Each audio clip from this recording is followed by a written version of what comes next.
මේ තියෙන්නේ මේ හොඳට පොඟවගත්ත උඳු. උඳු වැට ග්‍රෑම් 300කට රතු කැකුළු හාලු ග්‍රෑම් 300ක්. ඒ වගේම රතු නාඩු ග්‍රෑම් 100ක්. ওই තුනම හොඳට පෙඟෙන්න දාලා අපි කියමු හවස 5ට වගේ දැම්මොත් පහුවදා උදේ මේ 5ට 6ට වගේ හොඳට හොදලා අරගෙන තමයි මේ තියෙන්නේ. ඉතින් හොඳට පෙඟෙන්න ඕන. පෙඟුනහම තමයි මේක හරි සොෆ්ට් එකට එන්නේ. ඉතින් ඔයාලට කැමති නම් සුදු කැකුළු හාල් ඒ වගේම සුදු නාඩු භාවිතා කරන්න පුළුවන්. අනිවාර්යෙන්ම නාඩු හාල් එකතු කරගත යුතුමයි. එතකොට තව ඉතින් මේකට කිසිම මේ පාන් පිටි වර්ගයක් එකතු කරන්නේ නැහැ. මේක හරීම පෝෂදායී ආහාරයක්.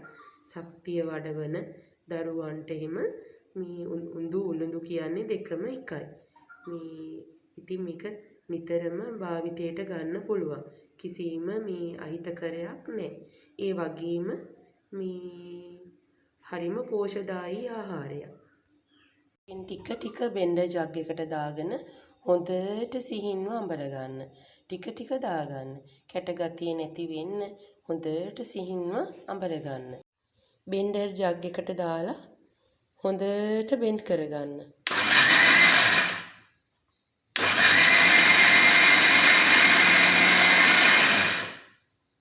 තියෙන්නේ අර හොඳින් පෙඟුණු මේ උඳු ඇටයි හාලුයි මේ බෙන්ඩර් එකට දාලා හොඳට වතුර දාලා උකු මිශ්‍රණයක් හදාගෙන මේකට කිසිම පිපුම් කාරකයක් මේ එකතු කරගන්න ඕනේ නැහැ. උඳු ඇට හාල් හොඳට පෙඟුනහම මෙහෙම මේක හොඳට පිපෙනවා. එතකොට දැන් අපි එහෙම බෙන්ඩර් කරගත්තට පස්සේ මේක පැය 2ක් 3ක් හොඳට වහලා තියලා තියන්න ඕනේ පිපෙන්න. ඊට පස්සේ තමයි මේකට තෝස මිශ්‍රණයට අවශ්‍ය කරන දේවල් ටික ගන්නෙ. මේ එකතු කරන්නේ. අපිට තව මේකෙන් මේ පැණි වලලු ටිකක් උඳු වලලු ටිකක් හදා ගන්න ඕන මේ මිශ්‍රණයෙන්ම මේ කොටසක් අයින් කරගන්න. එහෙම එතකොට ඉඩ්ලි වලටත් ඊළඟට තෝසෙ මිශ්‍රණයෙන්ම දාන එක අපිට ඉඩ්ලි වලට පාවිච්චි කරන්න පුළුවන්. අර මේ උඳු වලලු හදනවා නම් තමයි මේ මිශ්‍රණයෙන්ම ටිකක් අයින් කරගන්න ඕනේ. වගේ පොඩි චාචියක් ලිපේ තියලා ඒකට පොල් තෙල් ටිකක් එකතු කරන්න. මේස හැන්දක් විතර. ඊට පස්සේ ඒකට අර සිහින්ව කපාගත්ත අබ ටිකක් එකතු කරන්න. අබ ඇට ටිකක්. සිහින්ව කපාගත්ත මිදිස් කරලක් ඊට පස්සේ මිදිස් කරල් දෙක තුනක් ඊට පස්සේ ඒක බැදීගෙන එනකොට මේ රතු ලුණු ටිකක් කරපිංච ටිකක් එකතු කරගන්න මේ තෙල් එකට. මේක රන්වන් පැහැයට බැදීගෙන එනකොට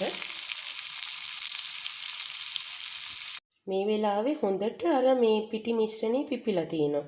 මේ බලන්න මේ බෝල වගේ හැදිලා තියෙනවා. මේ හොඳට මේ පිපිලා තියෙනවා මේ අපේ උණුදු මිශ්‍රණේ. ඒකට තමයි දැන් මම අර මේ චාචියක් ලිපේ තියලා මේ රතු ලුණු මේ මිරිස් කරල් අබ කරපිංච දාපු මේ වැදගත් එක මේකට හොඳට දාලා කලවම් කරනවා. අපි තව දෙයක් මතක තියාගන්න ඕනේ මේ මිශ්‍රණයට කිසිම පිපුම් කාරකයක් එකතු කරේ නැහැ. එතකොට මම මේකට මේ වෙලාවේදී තමයි අවශ්‍ය කරන ලුණු කැටවල මේ ලුණු කුඩු එකතු කරන්නත් පුළුවන්. ලුණු වතුර එකතු කරන්නත් පුළුවන්.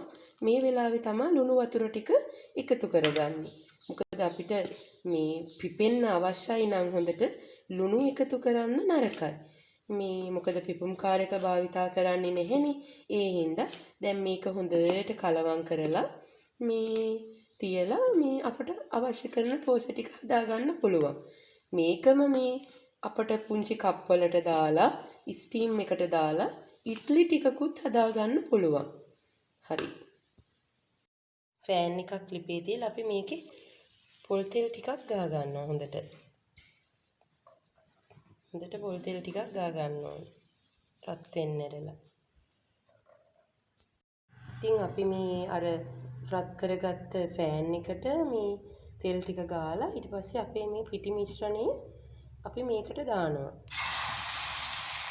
හැඳි දෙකක් වගේ අපි මේකට දාලා හොඳට මැදින් තියලා රවුමට මේක හදා ගන්නවා. එහෙම.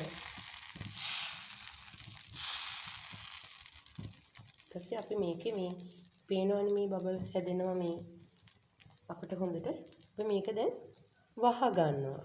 වහලම ඕනේ තඹ ගන්න හොඳට. වහලා මුඩියෙන් වහලා තඹ ගන්නවා.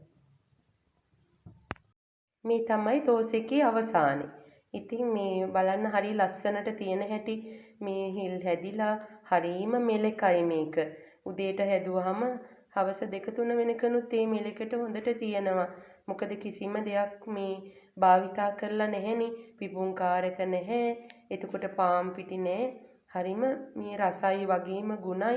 ඉතින් ගෙදරක මේ වගේ දෙයක් සතියකට එකපාරක් හදලා දරුවන්ට දෙන්න.